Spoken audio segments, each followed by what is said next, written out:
With you again. We are going to put together a series of videos. This is the first one. I'm calling them readiness videos. So we're going to go through a process where I'm going to prepare a vehicle for readiness. Call it everyday carry, call it whatever you want to, but it's going to be a general readiness state, something where everything is in place on a daily basis except the bug out bag, and then the bug out bag could be added to it. It'll make more room in your bug out bag for greater expandability. So I want to start with just the basic fundamental building block tonight.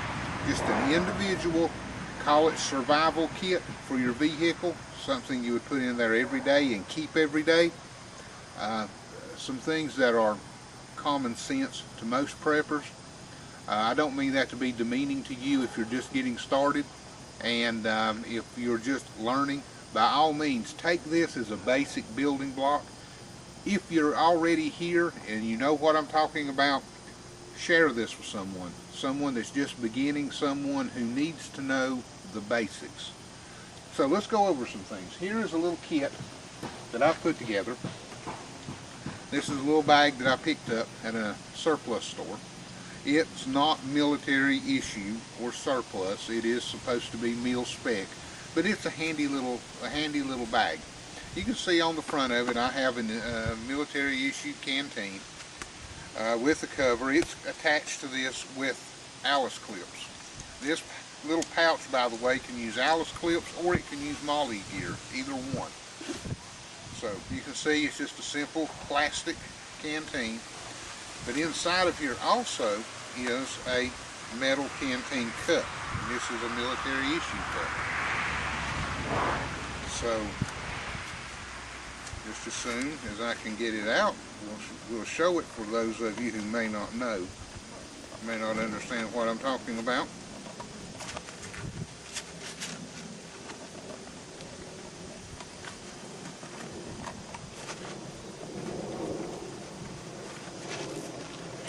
There's what the problem is.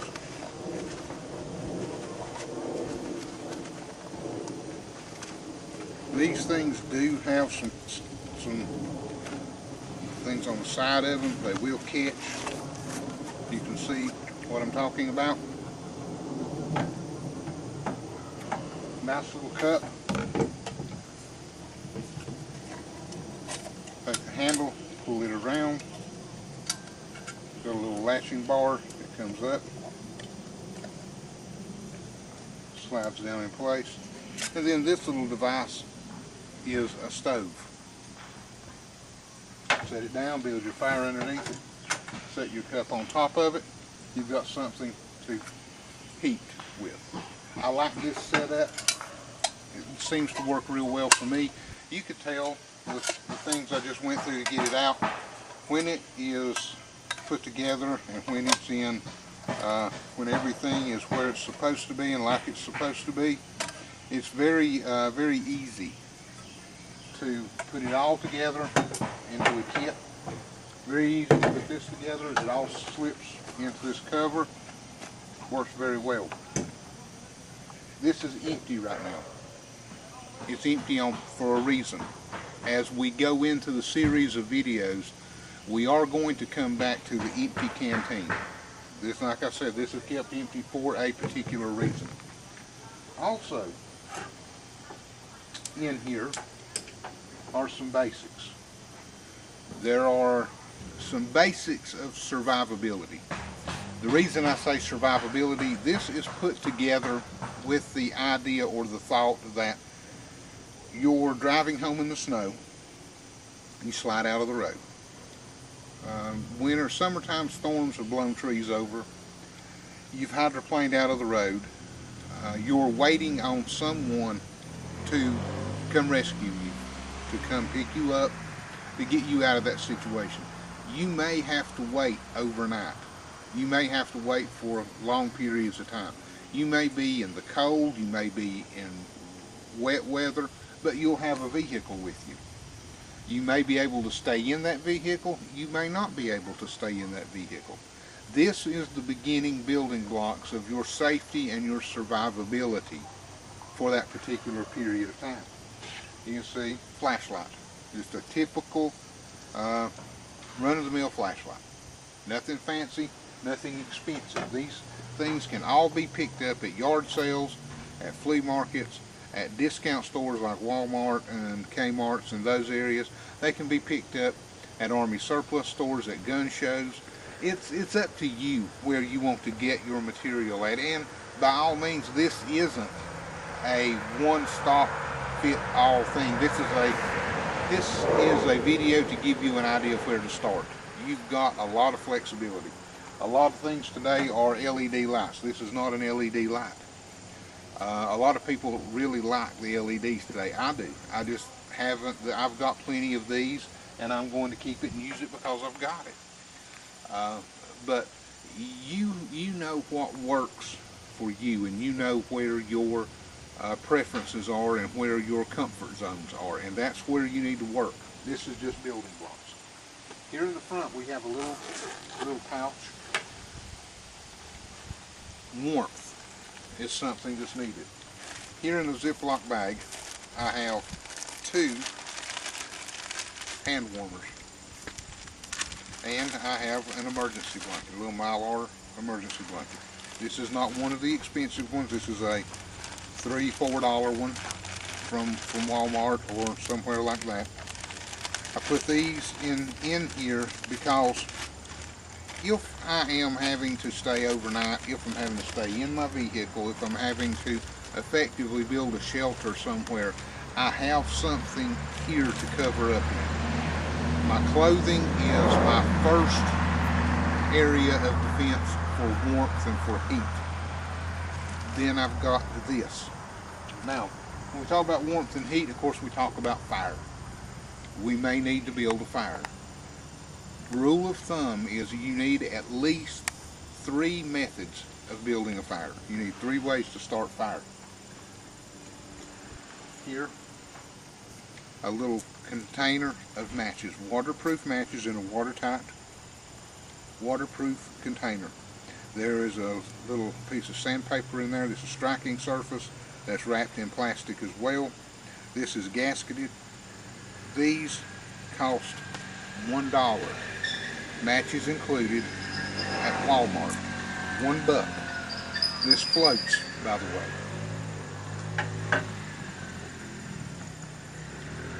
Here you have a standard magnesium stick with a striker. Now this is just an old hacksaw blade, and it just across the striker. You take the hacksaw blade, you can file off or grind off shavings of the magnesium. This is ideal for any type of a striking situation. It's also ideal for wet situations and circumstances, snow, water, damp, things like that. You need to get a fire started, and you're trying to deal with it in wet or cold weather or snowy weather. And with that, this is very effective. These are very effective. They're also pretty difficult to learn. You need to do a little bit of practice with them because this stuff is hard. This is magnesium. It's not really soft material to work with. You can take a knife and scrape it off. You can take this piece of broken hacksaw blade and scrape it off. But in either case, it takes work. Now I'm going to show you something that I've done different with the magnesium that I think works really, really well. And it saves a lot of time. If you have ever tried to build a fire in the wintertime, and you're cold, you're wet, you're shaking, trying to get shavings off of this could be difficult at best, if not impossible. You're shivering, you're damp, you're wet, you're running out of daylight, you're trying to get a fire started, you need all the help you can get. I'll show you a little something I've done with the magnesium. This is a 35mm film case, and I have a piece of Gorilla Tape over the top of it.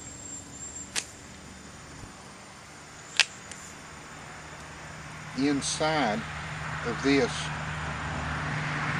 is powdered magnesium. And how I got the powdered magnesium, I took that fire starter and I used a Dremel tool with a sanding disc, and during some days when it was really too hot to be outside doing anything, I just ground off the magnesium. I had to grind slowly because it would hold heat and it would be difficult to work with.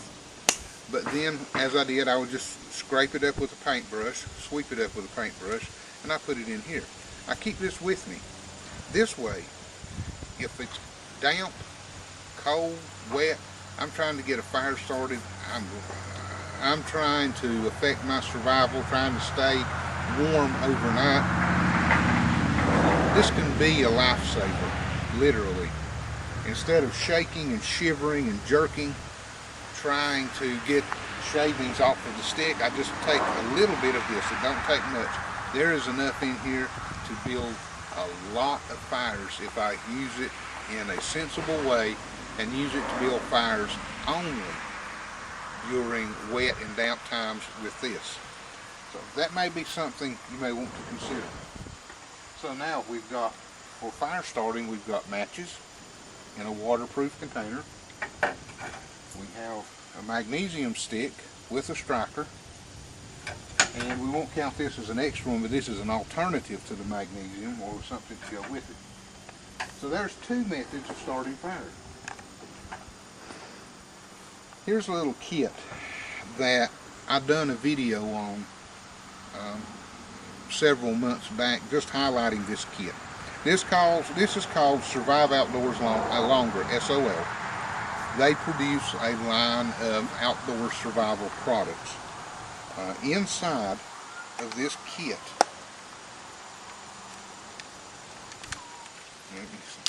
I shouldn't have gone inside. I don't want to go there yet. I want to go back here. On the back of this kit, this is a fire striker, flint striker. This is a third method of starting fire, of having fire. Inside of this is a pouch of tinder.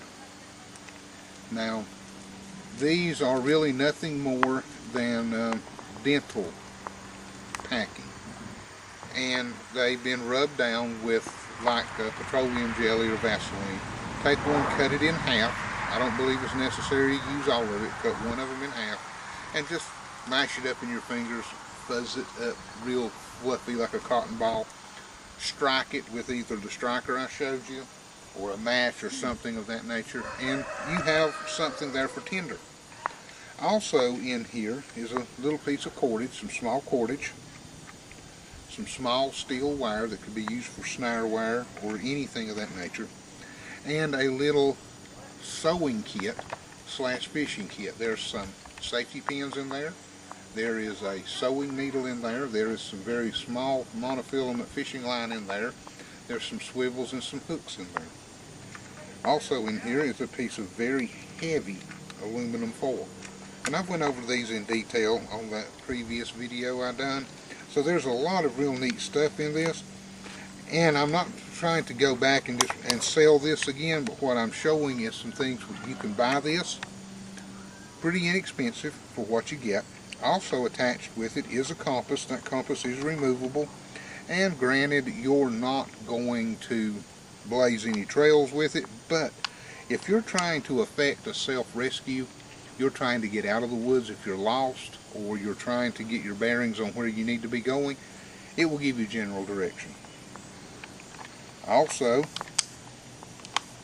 in it is a little multi-tool. There is a LED light. It's not very bright. At night you can see it's a lot brighter than it is today, but there is a little LED light. It does have a lockback knife, single blade knife on it. You're not going to use that knife and cut firewood with it. Okay? This knife would be used to clean a fish. This knife would be used to clean small game. This knife would be used for some very light duty but necessary work. Also in this is a rescue whistle on the end of it. So there's a lot of stuff that's built into this little kit. And because I had one, I did go ahead and I included it in my everyday carry bag. There is a signal mirror as well, with a sighting hole in the center of the sighting port to help line up in sight by. So a lot of the things that I wanted to include in my kit were already included in this. So it was simple for me to just put this in there and go. You can use the idea of what is in here as a building block for yours. Buy the pieces or put the pieces together in some way, shape, form, or fashion. So there is the third form of fire. So I've got those three items already sitting in place. Now, a fourth form of fire, a magnifying glass. I just scavenged this out of some old parts that I have. I've got the ability to hold it this way. I can actually set it up, move it around, and this does start fires. I have started fires with this magnifying glass, so I know it is powerful enough to do that. That is something I recommend you do. The equipment that you have, the equipment that you buy, learn to use it. Don't just put together a neat, nice, pretty pack or everyday carry or anything and just let it sit back and draw dust or use it every once in a while. Learn to use this stuff. So here is a fourth way of starting fire. This is a homemade fishing kit that I put together. So there are several different sizes of line. The line that I have in here is actually wound on sewing machine bobbins. Go to Walmart, buy a pack of 8, I think, for $2. 4 for $2, 8 for $2. In either case, it's a couple of bucks. You get several sewing bobbins. And if you have a sewing machine, just set the bobbin on the threader, put your fishing line on it, and let it do the work for you. I have 6, 8, and 10 pound test fishing line in here. I have weighted bobbers in here. I have some of the strike indicators that stick on from fishing. I have several things that go with fishing and put in here. If I get into the woods, something happens, I get stranded overnight, I'm close by water, then I've got this, and I can always fish for something to eat. I can always affect food some way like that. So a homemade fishing kit supplements what is in that little SOL kit that I just showed you. Also, something else that I find really neat and I like to carry is one of these little mechanical reels. These little things are really neat. They are a spring-loaded device.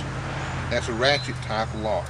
It has like mason cord on it, so you can pull it out. You can, off of this swivel, attach a leader with a hook of monofilament line that I showed you already had. I can set this at night or any time during the day. I can tie it off. I can toss it into the river, into the creek, into the lake, wherever I'm fishing, and I can just walk away and I can go do something else while this is sitting there. And when fish hit it, it automatically ties it or jerks and locks onto the fish, hooks the fish, and then it will hold it there till I can get back and I check it, and then I pull the fish in. I've got food. That way I don't have to tie up all of my time sitting on a creek bank watching for fish. I set this, I walk off, I leave it, and it works very similar to using a snare for small game. So again, another handy thing. It may not be an arguable item for an everyday carry on an automobile, but if you're an outdoorsman, if you're going out in the woods, if you're a hunter, if you're a fisherman, if you're a hiker, and you have something like this and you put together and you get separated, and while you're waiting on rescue, you're able to effect a self-rescue, and you've got some means available to help take care of yourself in the process. Now, a cutting tool. Everyone needs a cutting tool. I have 2 in this rig.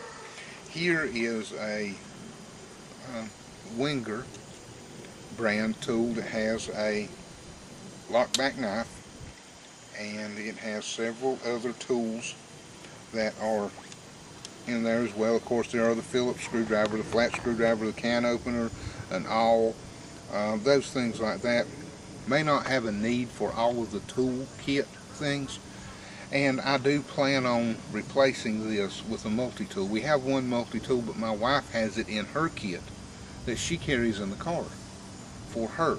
It's more convenient for her to be able to use that type of thing, to use the multi-tool, than it is something like this. So until we get another multi-tool, I'm going to carry this in its stead. My other cutting tool is a fixed blade knife that I have back here. Now, the way this kit is designed, it gives me the ability to set it back there, and when it's all put together nice and tight, this is held in nice and snug. So I have a fixed blade that is a full tang knife. It is thick enough where I can use a baton to use it to split wood with, to make spears, to cut down saplings, to use for shelter, to make a lot of things. And I've got the ability there to tie all of that together and work it with cordage. I have here just paracord. There's probably 50 feet of paracord there. Doesn't take up any room, doesn't weigh anything. It's easy to work with, and it has multiple uses, even pulling the strands apart. And I have sewing thread, sutures, I have material like that because I've got the sewing needle in the kit in the SOL box. So a lot of stuff and a lot of potential. There's things that I need to add here. There's food. I need to put some type of energy bar in there or something of that nature, and that's coming. I will do that. But remember what I said at the beginning. This is the first video in a series of videos on readiness. This is the building block for readiness. And if you do not already have that, if you don't already have this in your vehicle, in your immediate reach, then I would strongly recommend you go to the point of picking this up. Go ahead, get you one set up. Some of you live in states where you have concealed carry permits, and some of you do concealed carry. A little rig like this gives you plenty of belt room to attach a small holster, a concealed carry weapon as well. So again, you have it when it's all folded over. You've got a handle to carry it by. You can carry it this way. You can carry it as a strap. You can put it around your waist and buckle it. But in either case, you've got all of this material available. And if you do concealed carry, then you also have a concealed carry weapon here as well to help go with all of these other tools and these pieces of equipment that you need. So this is our first video on readiness. Think about it, look it over. What works for you? How do you need to adjust this? What I have here works with my philosophy on prepping and my philosophy on survival and self-sustainability in various situations.